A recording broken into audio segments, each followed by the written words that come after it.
এটা দল সিদ্ধান্ত নেবে, স্বাভাবিকভাবে আমরা চার, কিন্তু আমি নিশ্চিত যদি আমরাও নো কনফিডেন্স জানি বা আমরাও যদি ভোট গঠন করার চেষ্টা করি, আমাদের ইতিহাসটা দেখবেন 3 থেকে 77, 3 থেকে 200, এগুলো হতে কিন্তু আমাদের বেশিক্ষণ লাগে না, আবার যখন তখন হয়ে যেতে পারে। অজল বাবু, তাহলে কি রাজ্য বিধানসভার মডেল কি আমরা আগামী দিনে খুব শর্ট পিরিয়ডের মধ্যে কলকাতা রাজ্য বিধানসভায় কি মডেল দেখেছেন? এই যে মানে নবতৃণমূল আর ওই মানে ওরা ওদের জিজ্ঞাসা করুন না, এখানেও কি ওটা হওয়ার সম্ভাবনা? আমি কি জ্যোতিষী না আমরা এগুলো করাচ্ছি?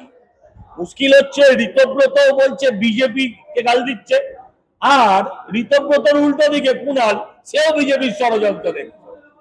মমতা ব্যানার্জির ভাই সে বলছে মমতা আমার নিজের দিদি না, শুভেন্দু অধিকারী আমার প্রাণের ভাই।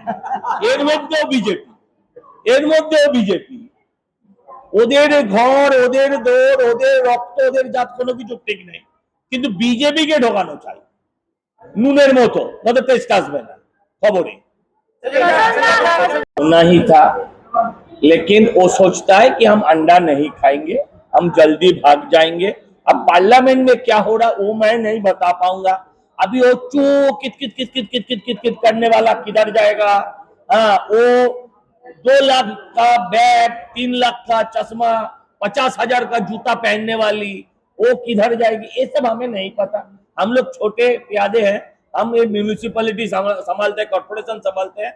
मैं तो देख रहा हूं कि भाई थोड़ा तकलीफ है, थोड़ा खलबल मचेगी, लेकिन कलकत्ता तो बच गया।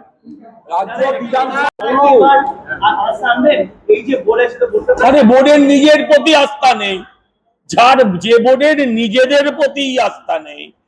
আচ্ছা আপনি আমায় বলুন, আমি দেখছিলাম সেদিন বিশ্বরূপ দে বলছে আমার নেতাদের পাওয়া যাচ্ছে না, তিনি তো কাউন্সিলর।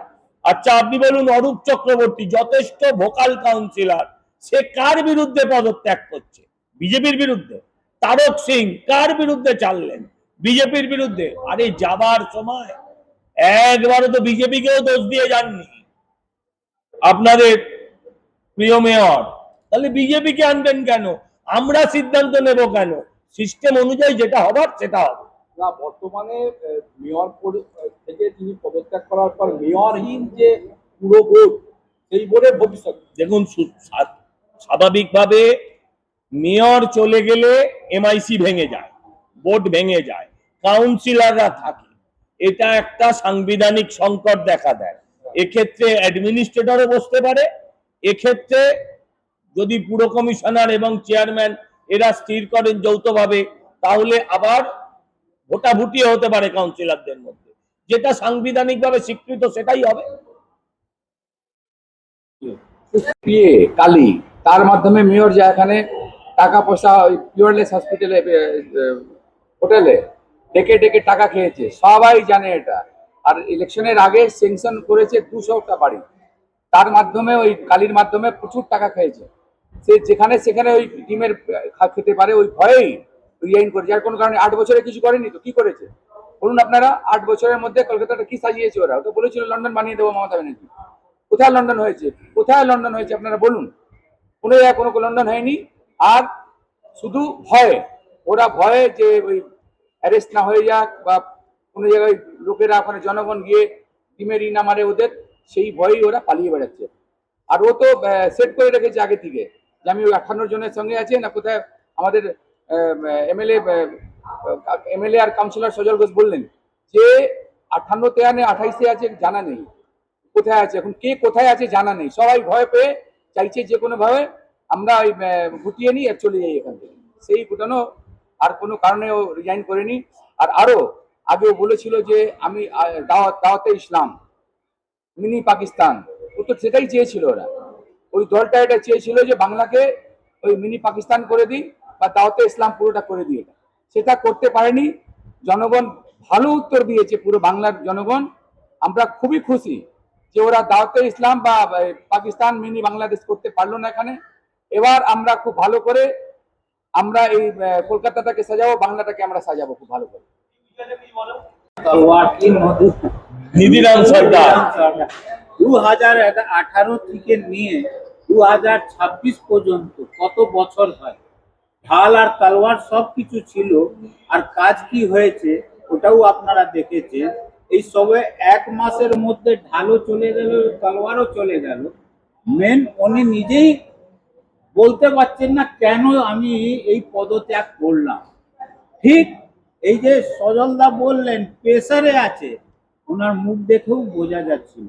কিন্তু যাওয়ার সময় সবাইকে প্রণাম করি, এই অত বছরে যাকে যাকে প্রণাম করার কাউকে প্রণাম করলেন না, কিন্তু যাওয়ার সময় প্রণাম করলেন। দেখুন উনি কারণ নিজেই বলেননি, মানে হচ্ছে যে প্রেসারে উনি এই পদত্যাগ করেছেন।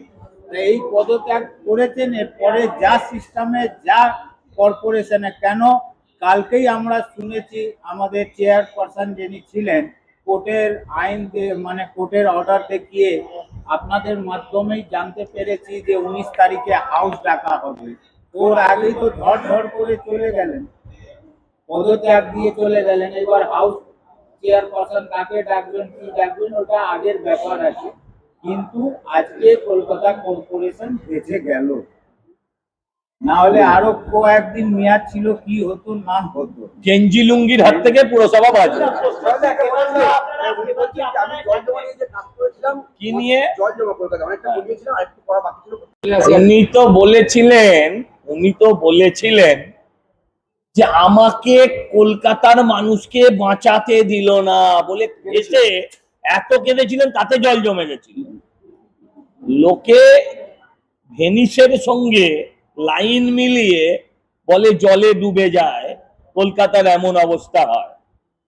উনি কোন জলটা বাঁচালেন? আরে বেআইনি নির্মাণ সবচেয়ে বড় ইস্যু কলকাতা শহরে। সন্তোষ দা যেটা বললেন, কয়েকশো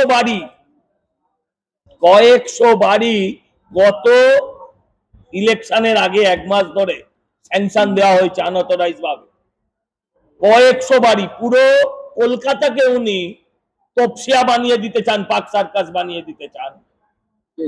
হ্যাঁ, বানাতে চেয়েছিলেন, অন্তত কলকাতা তার হাত থেকে বাঁচল।